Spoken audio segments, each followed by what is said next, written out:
Fala galera, tudo bem com vocês? Sejam bem-vindos a mais uma aula no meu canal Geografia e Atualidades com o professor Ratinho. Na aula de hoje vamos falar sobre o aquífero Guarani e desvendar alguns mistérios referentes a ele, beleza? Mas antes não se esqueçam de curtir e compartilhar, valeu? Bom galera, vamos começar a aula aqui falando sobre o que é o aquífero Guarani, alguns pontos sobre o aquífero Guarani. Ele já foi considerado o maior aquífero do mundo, configura entre os maiores do mundo na atualidade, ocupa os estados do Rio Grande do Sul, Santa Catarina, Paraná, São Paulo, Minas Gerais, Goiás, Mato Grosso do Sul e Mato Grosso. Na América do Sul abrange os países Brasil, Argentina, Paraguai e Uruguai, da onde forma esse aquífero. E o que é o aquífero Guarani? É um grande reservatório de água localizado sobre os continentes. Forma nos polos dos sedimentos e das rochas que compõem e que corresponde a 97% de toda a água doce do planeta. Não considera-se as geleiras nem os oceanos. É o tipo de rocha que determina a capacidade do aquífero, se recebe mais ou menos água, e também a profundidade que pode atingir. Então aqui para vocês é um panorama do que é o aquífero Guarani, em quais regiões ele se encontra e como ele se forma, a partir de rochas, e não consideram-se as águas dos oceanos e geleiras, beleza? Bom, professor, a água é totalmente potável? Bom, vou estar explicando para vocês essa dúvida que muitos têm. Sim e não. Por que sim e não? Na parte norte, a maior parte da quantidade de água é potável. Na parte sul, ela tem a parte potável e uma parte que não é potável. Não tão só ligado à questão da sanalização, mas a questão de tipo de rocha e sedimentos que serão encontrados na parte geológica do aquífero.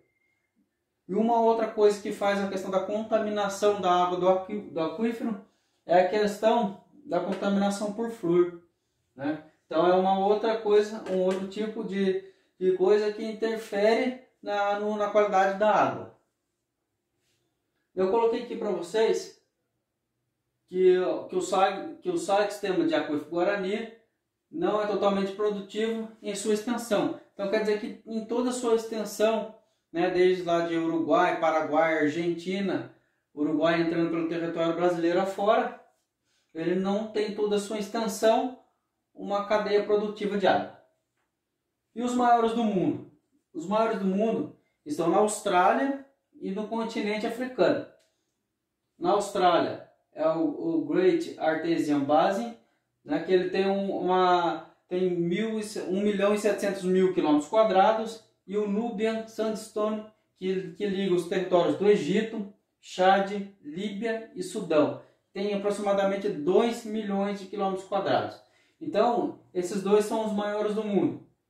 Beleza, pessoal? Eu vou estar mostrando para vocês agora como que é a formação, da questão de como que forma um aquífero. Então, eu vou estar colocando aqui no quadro para vocês, desenhando para vocês a parte de infiltração, percolação, a questão da sedimentação. Vou estar explicando como que ocorre a formação do aquífero. Beleza? Pessoal, eu preparei esse desenho para vocês entenderem como forma o aquífero, como se dá essa formação. São por fatores e elementos climáticos, na questão geológica também, entrando na questão geológica, que dá a formação desse aquífero. Eu desenhei esse esqueminha e vou explicar para vocês. Temos aqui uma mata, umas árvores, um gramado, temos aqui um lago. E o que acontece para alimentar esse aquífero? Qual é o processo? Choveu, temos uma precipitação. Precipitou, começou a precipitar, começou a chover. A chuva vai caindo, a chuva vai caindo, a chuva vai caindo e encontra o gramadinho e o solo. Qual é esse processo? Quando ele encontra esse gramado, uma grande parte ele retém e a outra parte ele começa a percolar, a infiltrar. Esse processo de infiltração geralmente se dá nos 30 primeiros centímetros de solo. Então, em 30 centímetros de solo, temos a infiltração, que se dá, qual é o processo? Esse solo, desses 30 centímetros, geralmente ele é formado por raízes, por tipos de rochas e areia, terra, algumas coisas que contém nesse solo. Quando ele passa por esse processo, ele começa a infiltrar. E geralmente nessa área de floresta é um processo mais lento. Então ele começa a filtrar devagarzinho, devagarzinho, devagarzinho. E ele ultrapassa essa barreira da infiltração. Chega-se num nível que a gente chama de percolação no solo.